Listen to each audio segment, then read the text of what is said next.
Your gift is the thing that you do the absolute best with the least amount of effort. I want to tell you something that can help enrich your life. It's a sure sign from God that he ain't through with you because he wakes you up in the morning. When he's done, you won't wake up no more. But as long as you're waking up, that means he has something for you that he hasn't been able to give to you for whatever the reason. I'm going to help you get to that reason a little bit quicker. I want to tell you something that I learned that changed my life. I was reading a book one time that had a quote in there from Albert Einstein. And Albert Einstein said, "Imagination is everything. It's the preview to life's coming attractions." If you think about that, that's a really, really true statement. Because everything you see in this world came from somebody's imagination. Everything. Somebody was talking on the phone one day, on that wall phone, connected to the cord, and tried to walk, and it didn't go no further. And he wanted to just go outside and get something out the car. Somebody said, "You know what? I wish I could take this phone outside." Everybody in here got a cell phone. It was in somebody's imagination. Somebody imagined that. Somebody imagined everything. Somebody got tired of walking. Somebody got tired of driving cars. Somebody said, "We're going to fly." You're not finna fly. Everybody in here done been on a plane. See, your imagination is the evidence of things not seen. You know why they call it the evidence of things not seen? Your imagination, you're the only one who can see it. You're the only one who can see it. See, so all this stuff you've been imagining was not some hocus pocus. When you imagine stuff, it's actually God showing you a preview of a coming attraction he has for you. That's what your imagination is. Why do you keep imagining yourself with a second home? Because God wants you to have a second home. Why do you keep imagining yourself in a supervisory capacity on another job? Because God really wants you to have that. Why you keep dreaming of opening a business one day? That's because that's what God really got for you. And he put it in your imagination. The problem with your imagination, though, is you tell it to the wrong people. If you want to kill a big dream, tell it to a small-minded person. You can't, oh man. Think about this in your life. How many times have you had this really incredible idea and you took it to your family and your friends? You shared it with them and they shot it down. You know why they shot it down? Because they couldn't see it. Because God didn't put it in their imagination. He put it in yours. It was your evidence of things not seen. See, all this stuff you've been imagining, you ought to start working on it. Because that's what God really got for you. Your real life is in your imagination. I'm here to tell you that. You think I'm here by accident? I'm here because he put this in my imagination when I was 10.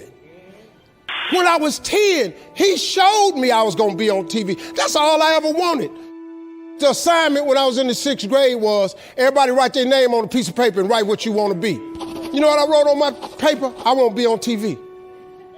Now, the problem I had, though, was I used to suffer with a serious stuttering problem. I couldn't talk outside my house. I stuttered for years. I flunked out of school. I'm on my 3rd marriage. I lost everything I ever owned twice. I've been homeless and lived in a car for 3 years.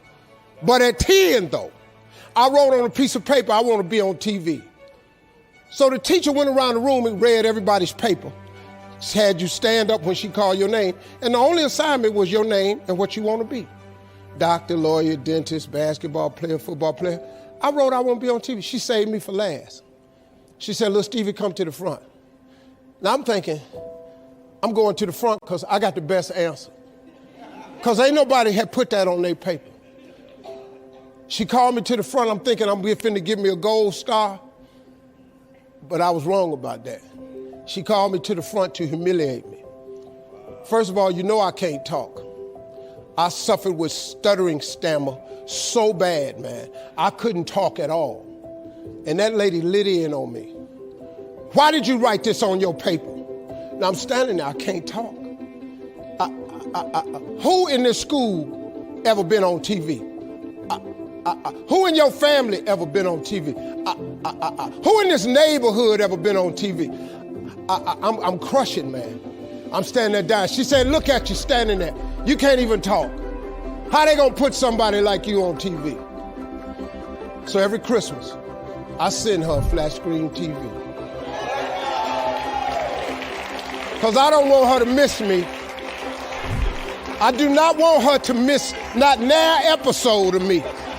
Because I wanted her to see what God had done for me. The fact that you couldn't see it, it wasn't for you to see. He put it in my imagination.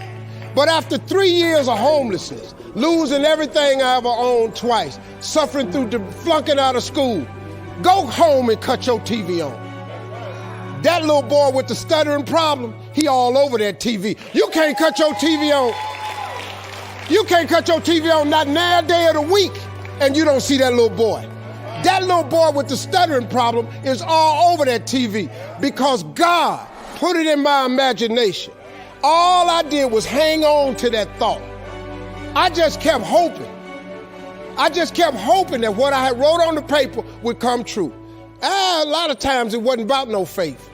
I didn't believe it sometimes. When you homeless and living in a car, how you see yourself as a TV star?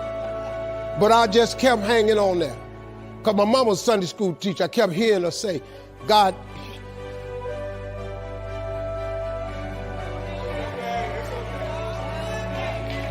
God didn't bring you this far to leave you. God didn't bring you this far to leave you. Why do you think he keeps waking you up? Because he got more for you. He got way more for you. He got plans for you. But he needs your faith. He just needs you to call him. Quit waking up thinking you ain't got no say-so in your life. You have a choice in this matter. You can't stop what happened to you, but you can doggone sure do something about what happened to you. Life is 10% what happened to you, is 90% what you do about it. Somebody in your family gonna die. Somebody in here gonna get fired. Somebody here gonna get an eviction notice. Somebody gonna get laid off. Somebody company gonna close. That's life. Somebody you love gonna break up with you. That's life. But what you gonna do about it though? Since it's gonna happen anyway. Trust me, go home and ask God to open up your imagination and then pursue it with everything in you and watch what he do for you. Appreciate you.